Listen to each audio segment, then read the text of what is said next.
राजकीय वादावरून मारहाण, सोनईत विरोधकांवर हल्ला. नेवासा तालुक्यातील सोनई गावात विधानसभा निवडणुकीदरम्यान विरोधात काम केल्याच्या कारणावरून एका व्यक्तीला मारहाण केली गेली आहे. या घटनेने स्थानिक राजकीय वर्तुळात धडकी भरवली आहे.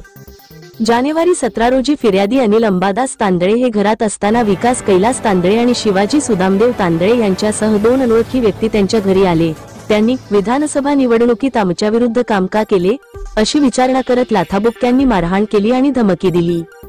फिर्यादीच्या तक्रारीवरून सोनई पोलिसांनी आरोपींविरुद्ध गुन्हा दाखल केला असून पोलीस तपास करत आहेत.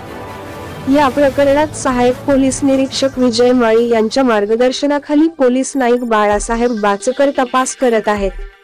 राजकीय कारणांमुळे घडलेल्या या मारहाणीने नेवासा तालुक्यात नवा वाद उडवला असून प्रशासन आणि राजकीय पक्षांकडून या घटनेचा गांभीर्याने पाहिला जात आहे.